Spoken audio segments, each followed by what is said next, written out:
Today we are working Psalm 94. Now, Psalm 94 has a very strong tradition in psalm magic for overcoming any kind of injustice.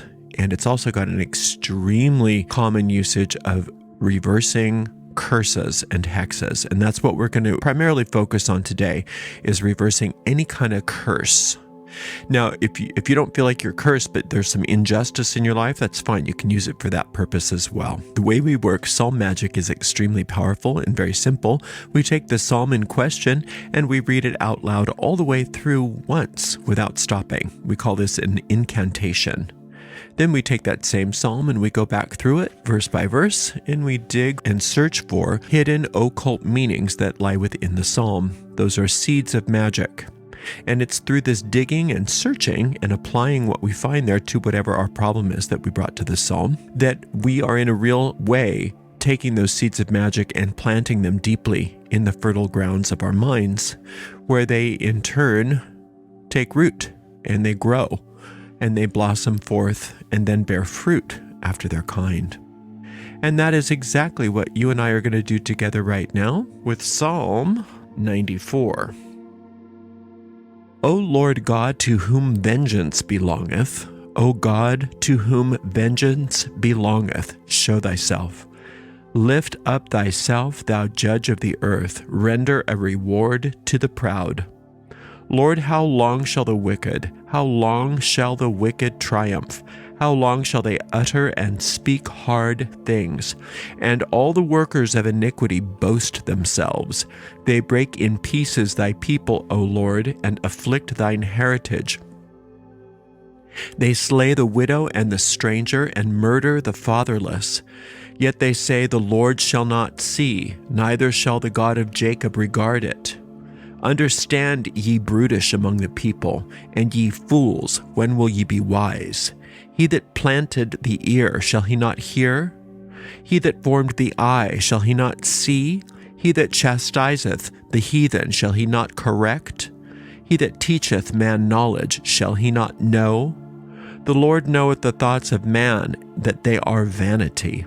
Blessed is the man whom thou chastenest, O Lord, and teachest him out of thy law, that thou mayest give him rest from the days of adversity, until the pit he digged for the wicked.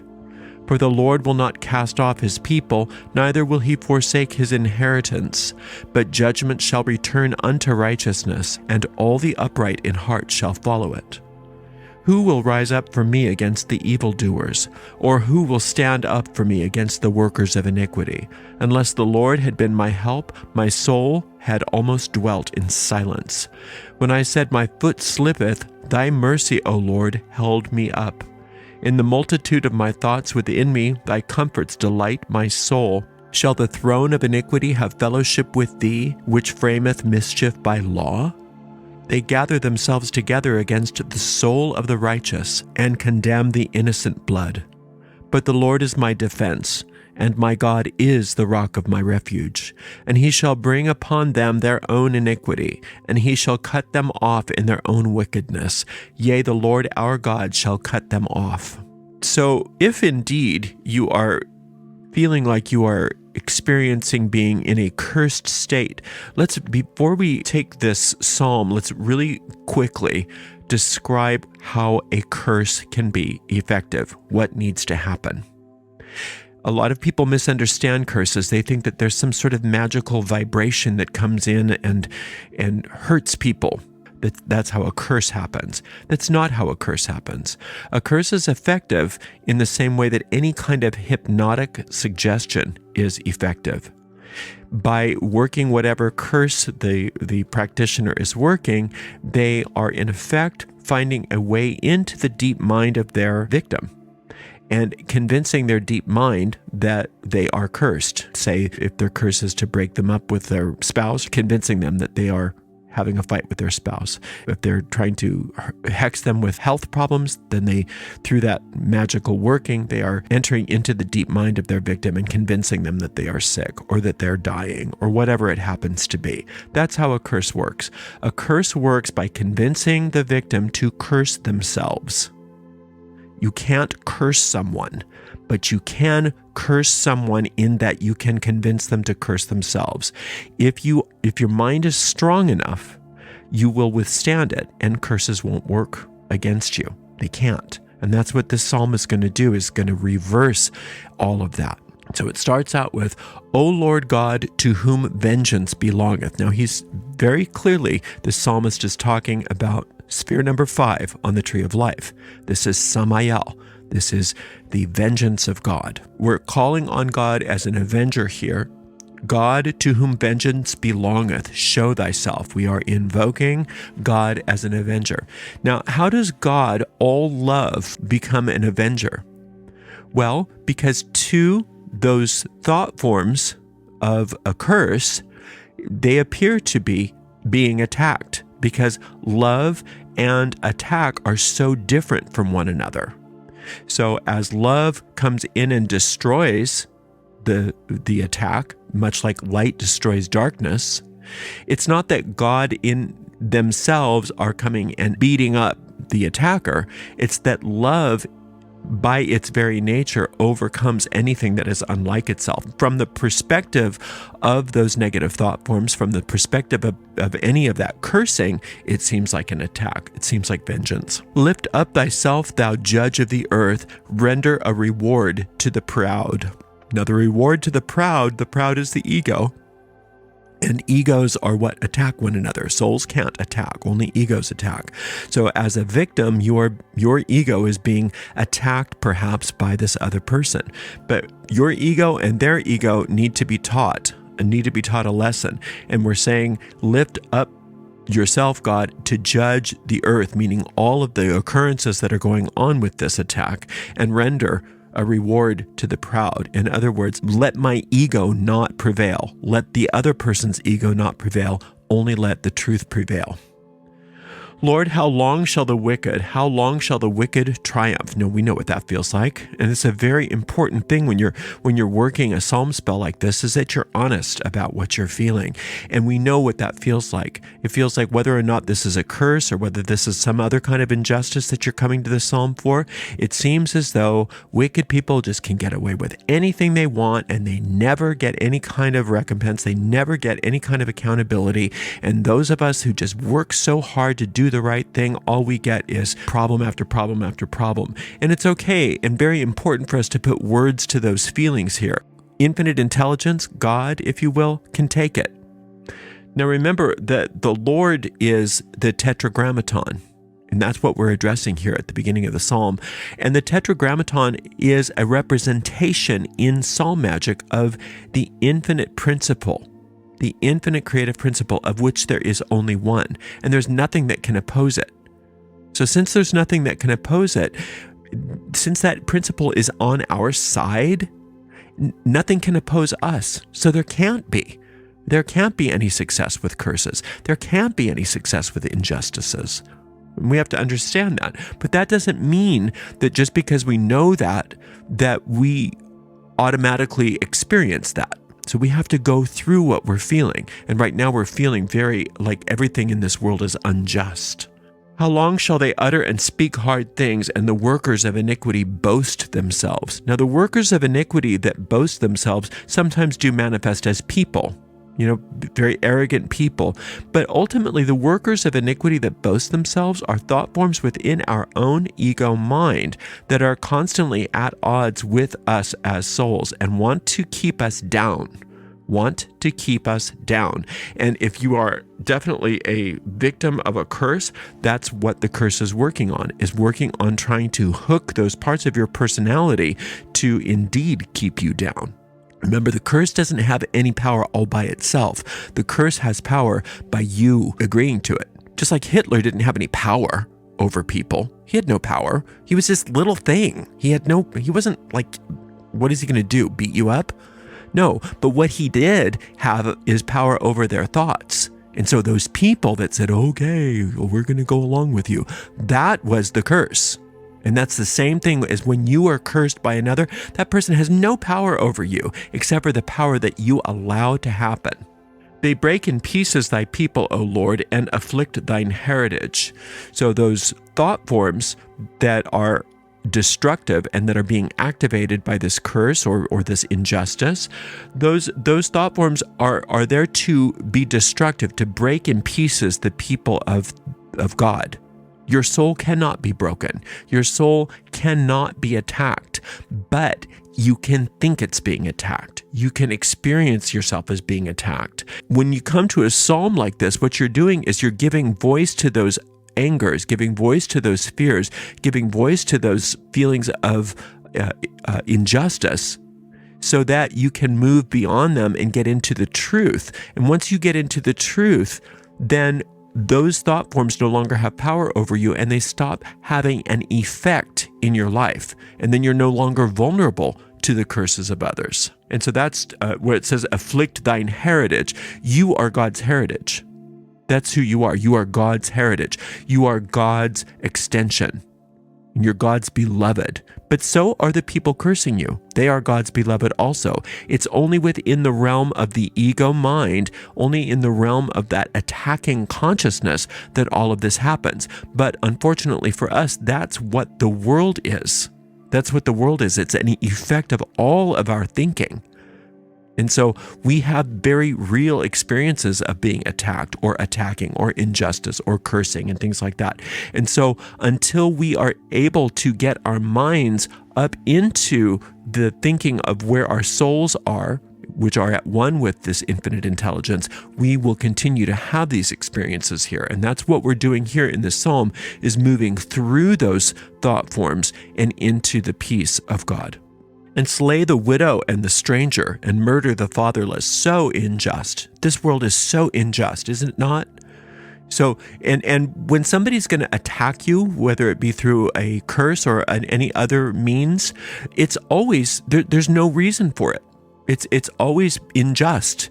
Even if you've done something wrong or whatever, there's always another way to handle it than to attack you. And so if you're feeling attacked, it's like slaying the widow, slaying the stranger, murdering the orphan or the fatherless. It's unjustified. There is no justification for attack in this world. And we are really understanding that.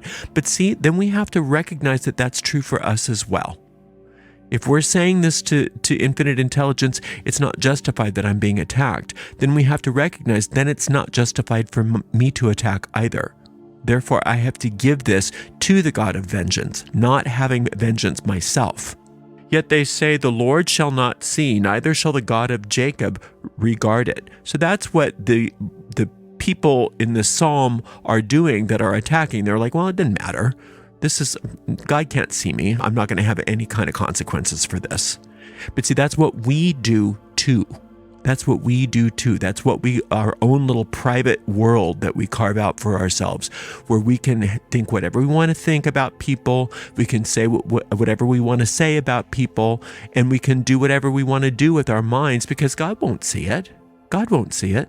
And it's not that God's going to see it and then judge against you, but we want God to judge against those thought forms. We want God to judge against those behaviors of others, but then we have to be willing for God to judge against those behaviors of ourselves too.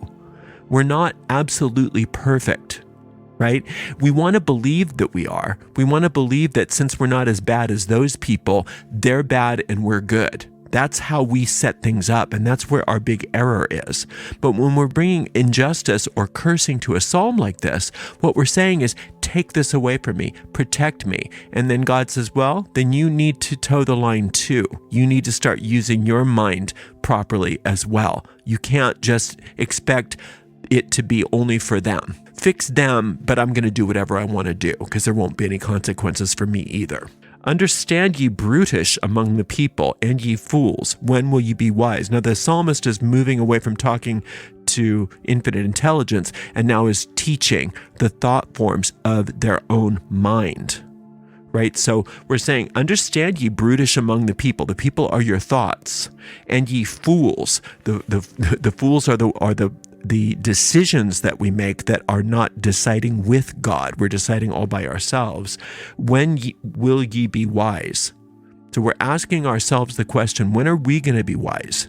When are we going to be wise? Because if we're wise and we bring our mind up to a certain point, then we're protected. from all injustice. We're protected against curses. We're safe. We have nothing to fear because those parts of our mind are not vulnerable to being manipulated anymore. He that planted the ear, shall he not hear? He that formed the eye, shall he not see? He that chastiseth the heathen, shall he not correct? He that teacheth man knowledge, shall he not know? In other words, you really think you're smarter than infinite intelligence. That's funny. You think you're so smart that you can get away with your own version of iniquity, but that you can fool infinite intelligence to saying, oh, no, it's their thing only. That's all we care about is what they're doing to me. But I don't have to watch my own side of the street. I don't have to keep my own side of the street clean because I'm special. And it's saying, no. To the degree that you are calling on infinite intelligence to bring justice to this situation, you need to toe the line yourself. Otherwise, there is no equity in your mind. And you're still existing in that split mind, that neurotic mind, that sort of insane thinking that there's only effect but no cause. The Lord knoweth the thoughts of man, that they are vanity. Okay, so when God knows the vain thoughts of either those in your life that are causing you problems or the vain thoughts of your own mind that is enabling you and enabling them. So we as victims have our own part in it. And that's not blaming the victim to say that, but we do enable these things ourselves. We always want to believe everything is them and that we have no part in it at all. And we've got to get clear that we have, even if it's only 2% our responsibility and 98% them, we can really focus on that 2% and have all power over the situation. Our own vain thinking, we want to have God handle for us. And we do that by recognizing it when we see it and saying, I don't want to keep this. I want you to judge against this. I want you to heal this in my mind. And therefore, when I do that, I'm going to be less and less vulnerable to these injustices, less and less vulnerable to these curses. I'm more and more protected because I'm not keeping my mind vulnerable to attack. Blessed is the man whom thou chastenest, O Lord, and teachest him out of thy law. Allowing ourselves to be taught by infinite intelligence every step of the way. A lot of times when we feel like we're in a crisis, or we feel like we're being attacked, or we feel like there's something running after us, and even if we're right, that in this world we are being victimized, we are at odds with someone else.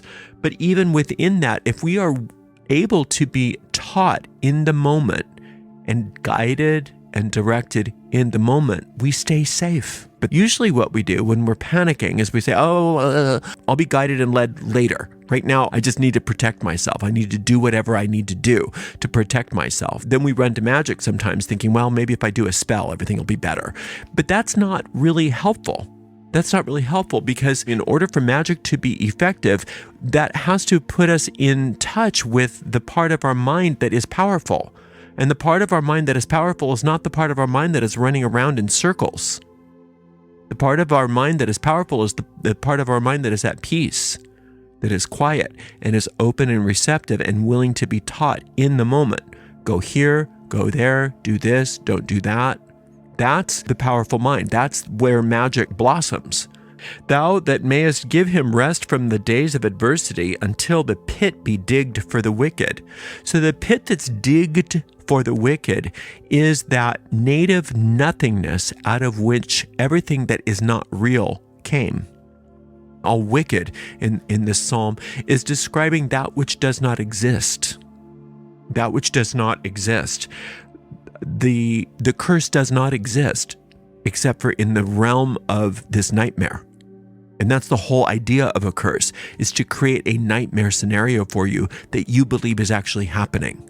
That's how a curse operates.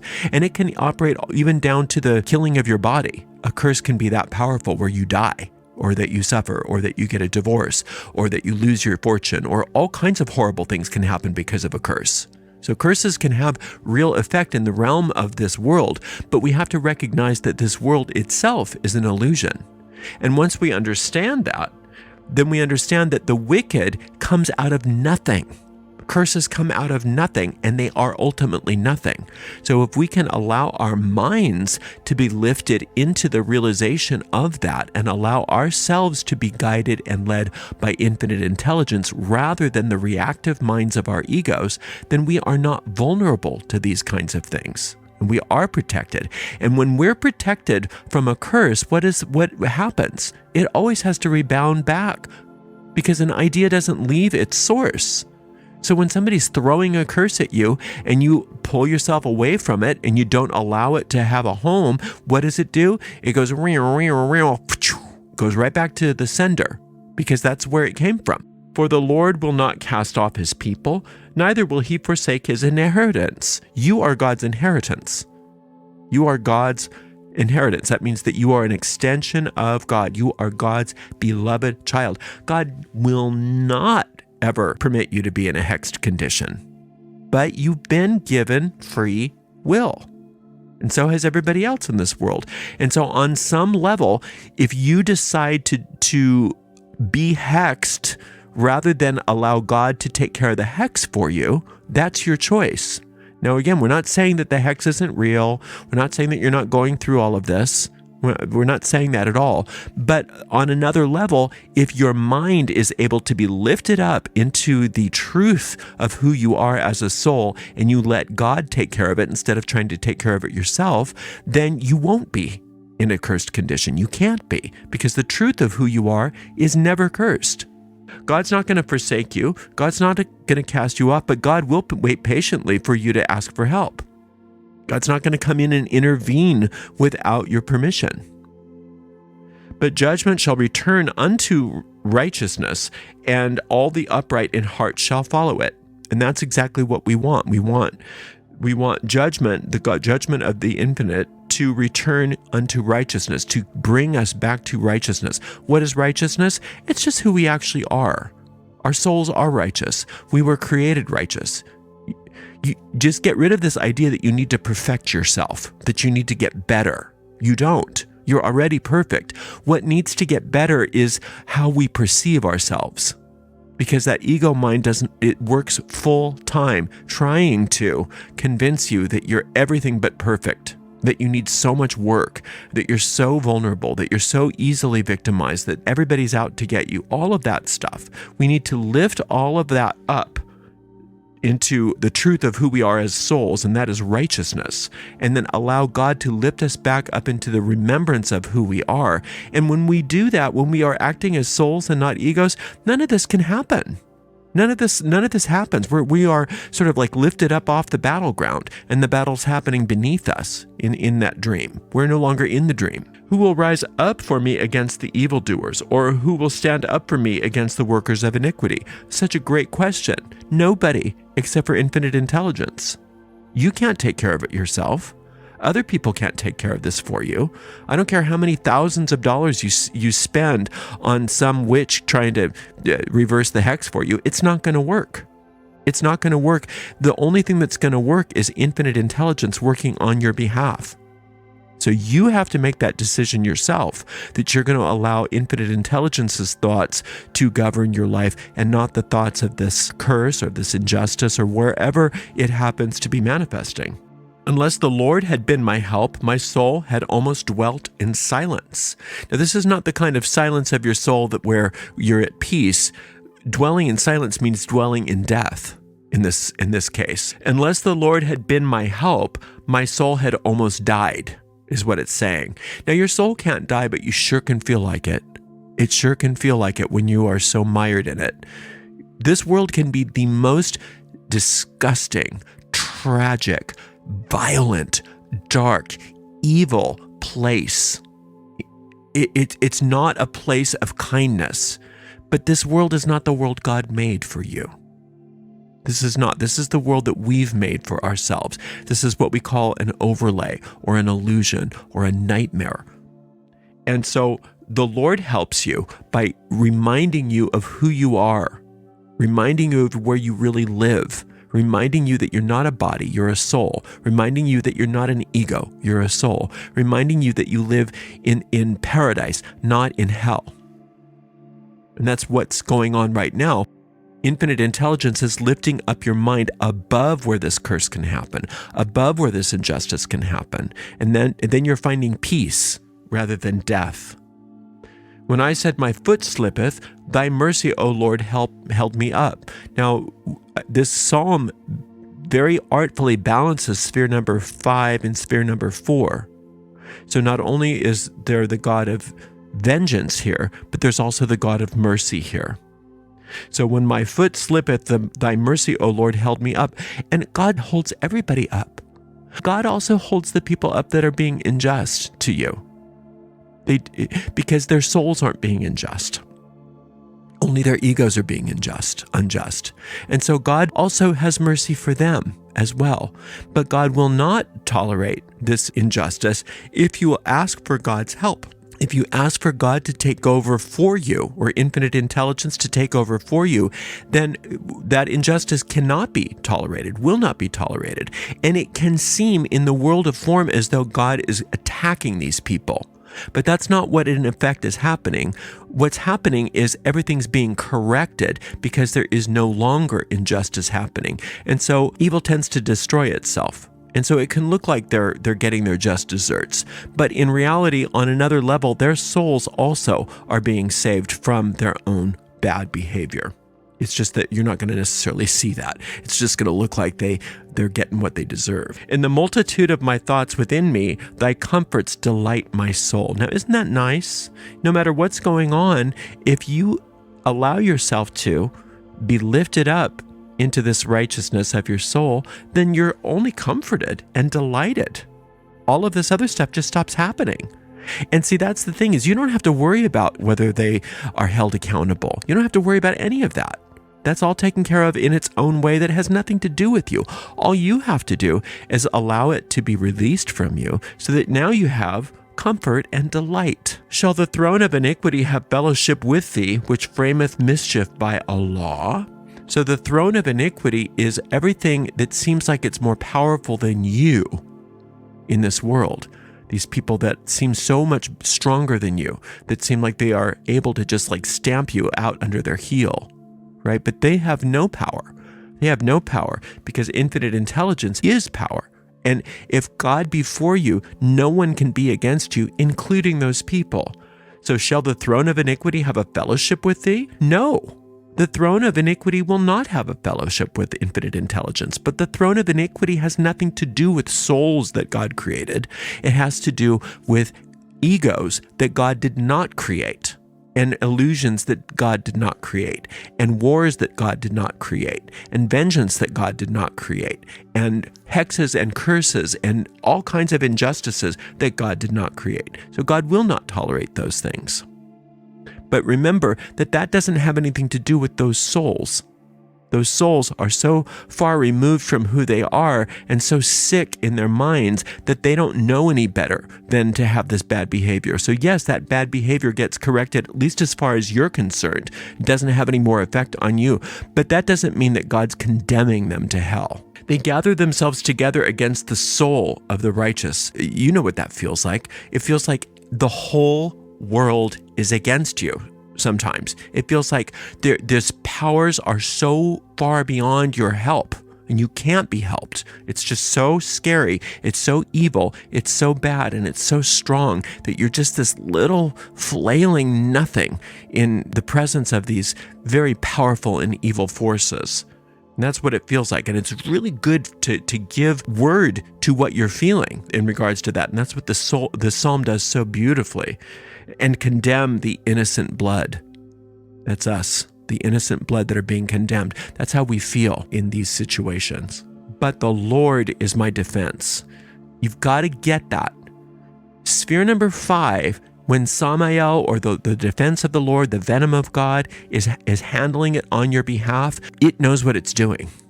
But if you try to defend yourself, if you get defensive, if you do all of that stuff, you don't know what you're doing. It's very clear here that what you do is you give up all need to defend yourself, all need for counterattack, all of that stuff. You give that up to the vengeance of God, or the venom of God, as it's sometimes known, or Samael, as we call it in angel magic. You give it all up to that, and that force knows what it's doing. You give that up to infinite intelligence to handle. That defense is taken care of for you, and you're not going to get into trouble. You try to take care of that yourself, you're going to get in all kinds of trouble. And the God is the rock of my refuge. So not only are your defenses there from infinite intelligence, but you're also a refuge. You're protected from any further problems. So not only are these problems being dealt with, but you're being protected so that you don't have any more like this. So that's a beautiful thing when you work a spell like this, is that not only is this curse being reversed, but you're being protected and you're never going to go through this again.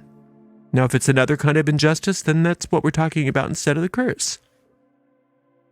And he shall bring upon them their own iniquity. He shall bring upon them their own iniquity. And that's what happens. That's what happens. An idea does not leave. Where would it go? Where would an idea go but inside the mind of the person who created it? So the idea of hexing you or cursing you goes out, and if it has no home, where else is it going to go but back to whence it came? It can't go anywhere else. And so that's how God brings upon them their own iniquity. They're going to have to deal with their own iniquity because they came up with it. Eventually, God will take care of them in a way that heals them and all will be well, because there's going to be a time and place at which every single creation of the infinite is at peace. Right? But it's not happening right now in this nightmare as we know it. So for the time being, you let God take care of the reversal of this curse. You let God take care of their karma, if you will. You let God take care of all that stuff. You don't need to check up on God and make sure that God did everything right. You get out of it altogether. You allow God to do God's work, and then you go forward into what you're supposed to be doing, rather than worrying about whether they're getting punished, etc. And he shall bring upon them their own iniquity. He shall cut them off in their own wickedness. And that's exactly what's happening. The wickedness, as far as you're concerned, it's being cut off. It no longer can affect you. Why? Because you're working the spell properly so that your mind is now in the proper place. So God has a way. God has a way to help you. If you're cutting your mind off from God and you're making up your own mind about what to do, God can't do anything for you.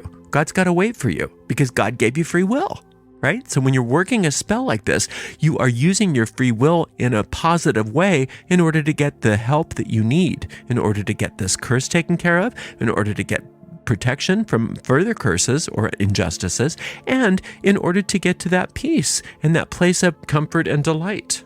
What a wonderful thing instead of all of these problems, comfort and delight. Yea, the Lord our God shall cut them off. And that's exactly what's happening now. All evil is now cut off. It's cut off. And that means all is well. There is nothing more for you to worry about. Nothing is going to be able to harm you. Nothing can hurt you. You are in a place where all is well, perpetually. And that's what the so-called kingdom of heaven is in the Bible. The kingdom of heaven is simply that realm where everything is permanently perfect. And that's actually where you dwell. You dwell there right now, but you're asleep, dreaming a dream of this evil world where you're vulnerable to things like injustices and attacks and hexes and curses. But now that we're working the psalm, our minds are being reoriented. So now we are protected and safe and clear, and nothing but good prevails because nothing but good exists. So you just keep coming back to this psalm every single day, and you'll eventually get a sense of peace and certainty that all is well and that the spell is working. And when you get that sense of peace and certainty, then you know that your spell has taken and you don't have to work on it anymore. You can just move off of it and forget about it and go on to something else. Thank you so much for spending some time with me. I really appreciate you. Until next time, blessed be.